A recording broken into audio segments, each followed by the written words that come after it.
Krimi më i madh që ka bërë sigurimi i shtetit. Krimi më i madh sigurimi i shtetit është zbatimi me verbëri i politikës së luftës klasave. Dhe unë fajin kryesor duke nisur nga ajo ideja që në ushtri urdhi komandantit është ligj përvarësit. Në jetën e përditshme, urdhi kryetarit shtetit, sekretari i parë i Komitetit Qendror apo presidentit më vonë është ligj për të tjerët. Të gjitha veprimet janë bërë me dijenin e Enver Hoxhës dhe pastaj me dijenin e Ramiz Elis. Përgjegjësia kryesore është përgjegjësia e këtyre të dyve. Pastaj vjen përgjegjësia e drejtuesve me radhë. Juve u ka përdjekur sigurimi i shtetit, edhe pse ishit kryetari i jetësisë?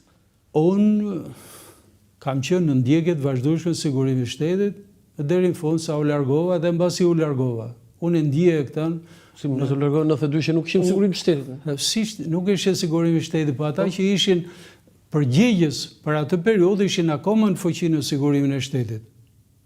Po gjatë përpara 92-shit, çfarë ju bënin ju? Ju ishit kryetari i jetësisë. Mua më bënte përshtypje fakti që në mbledhjen e Ministrisë së Brendshme, zyrtar Ramizi, zëvendës ministri i Brendshëm që ishte edhe drejtori i sigurimit të shtetit, më akuzoi, më tha që më lame, juve jeni agjentë CIA-s.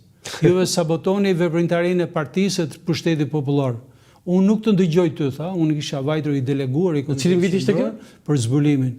Në vitin 83. 83. Unë sa isha emëruar. Po ju s'kishit shumë që ishit emëruar. Sa isha emëruar që. Po pse bëri këtë? Pse? Po sepse ai tregoi, ai dekonspiroi një sekret që ekzistonte. Se të flasi zëvendës ministri që është drejtori i sigurimit të shtetit për këtë veprimtari, do thotë që diçka ka, se duhet të jesh i pamend i marrë që të flasësh, por që ai e bëri me ndërgjegje këtë. E bëri me ndërgjegje këtë sepse ai ishte mbështetje kryesore e kishte nga kush? Nga Ramizi. Se Ramizi e solli në pushtet, e solli në atë detyrë. Ramiz Alia solli zyrtar Ramizin. Nga një sekretar partie i Komitetit Partisë që ishte në degën e punës brendshme të Fierit, si njëri i besuar i Ramizit, erdhi. Dhe ishin ata njerëzit e besuar që u krijuan me rrethin shoqëror që kishte Ramizi, duke filluar. Po jo, çfarë ju kishte pasur një përplasje me zyrtar Ramizit? Duke përmendur edhe Enver Alilin si njerëzit e besuar që u morën pasaj edhe për grupin kombëtatist. Jo, ju kishte një përplasje me zyrtar Ramizit, me drejtorin e sigurimit? Zyrtar Ramizi fillimisht muajt e parë mua më besonte. Më besonte, fliste me sinqeritet. Po pastaj edhe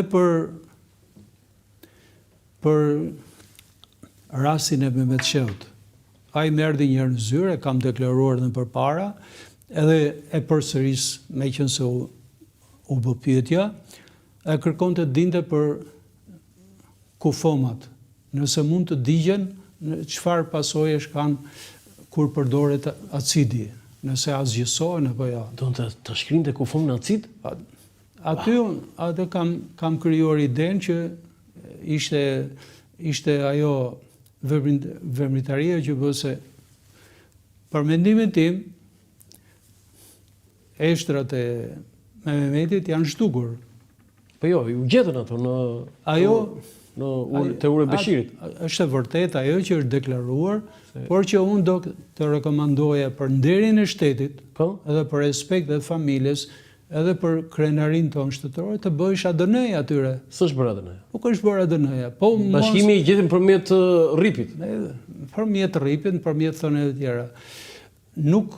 Te ju besoni që nuk janë ato eshtrat? Nuk kam prova që të flas për këto deklarime. Por që e vërteta shkencore sot zbulohet me ADN-n.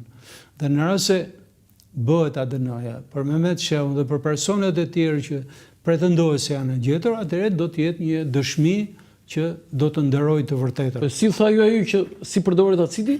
Po. Ju si that? Unë e sqarova se donte të dinte konfidencë me mua nga ana ligjore. Po. Unë nuk e prisja këtë pyetje, më thënë drejtën. Bëri përshtypje tash. Ti më kërkon mendime sinqeriteti, po unë ta jap mendimin mbas ligjit, thash. Në rast se ka përdorim të acidit, acidi ndikon që të dëmtohen indet, i thash, por që kockat nuk mund të shkatrohen nga acidi. Ato kanë një veprim shumë të ngadalshëm dhe kockat rezistojnë. Mendimi më vonë e kuptova pasaj që meti ishte çfarosur, varrosur në vend tjetër e me radhë pasaj gjitha ajo histori që ka kaluar. Qartë. Foto tjetër? Ky është e Kadria Zbiut. Ju thatë që ky ishte autori i vrasjes së Mehmet Sheut, por vetë Kadria Zbiu si përfundoi? Enveri ka zbatuar deri në fund të jetës tij politikën që vrit dhe mos lërgjurm. Personat që kanë pasur dieni janë azisuar të gjithë. Dhe Kadriu vetë e kuptoi. Kadriu kuptoi që kur e hoqi nga ministri i Brendshëm sepse ishte duke drejtuar komplotin atëherë, filloi komploti. Pastaj e quan ministër i Brendshëm. Në Ministrin e Brendshëm i dhan porosi e Kuranit që të merrte përvojën e Kadriut dhe e Kurani bisedonte me Kadriun, po ato bisedat që bënte e Kurani me Kadriun ishin biseda të sipërfaqshme që Kadriu mos kuptonte që Kadriu po i vinte fundi dhe përgatitesh përfundimi me ceremoni i Kadriut. Edhe tek veprimet e më vonshme që janë bërë, janë përgjegjësitë që dalin për Kadriun edhe për përgatitjet që bëshin për ta eliminuar. Dhe ai e ndjente këtë. Kadriu është prova e fundit që zhdukte të gjithë provat e tjera. Duke u vrarë dhe duke u zhdukur Kadriu, zhdukësh gjithë veprimtaria e dëshmitarëve okular që mund të ishin në një periudhë tjetër të më vonshme si dëshmi për të vërtetuar përgjegjësinë e vërtetë është të kohës. E vran njëherë pastaj e pushkatuan? E bën kështu si improvizim? Ajo është e besueshme. Ajo ne kanë vrarë një. Ajo është vrarë atje në dhomat e izolimit e ku ishte se këta zbatojshin 313. E vranë dhe pastaj improvizuan një pushkatim? Një politik penale makabre e pa konceptueshme për kushtet e sotme. I vrisin atë, pastaj i merrnin dhe në fshehtësi plot pastaj improvizonin. Këta xhelatët që bënin këto tortura, ju i njihnit, i dinit? Jo. Se nuk kam marrë pjesë në to. Nuk e marrë pjesë? Nuk kam marrë pjesë. Do të pyes pak. Foto tjetër? Mendoj që edhe prokurori i përgjithshëm që është shkruar atje, nuk ka marrë pjesë, është një proces verbal. Ramiz Alia? Po ai?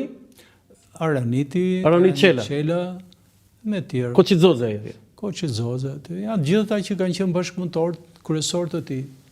Sa përgjegjës është Aranit Çela dhe Koçizoze për gjithkohës që kanë mbijetuar se njerëzit më besnik të tyre. Ta kanë kryer krime zoti Lama? Kanë qenë bashkëpunëtorët kryesor, njerëzit më të besuar. Jo bashkëpunëtor, por ta kanë kryer krime. Dënimet që jepeshin, Koçizoze zbatonte, e ka thënë dhe vetë. Ka zbatuar vetëm porositë e Enver Hoxhës për krimet që janë kryer.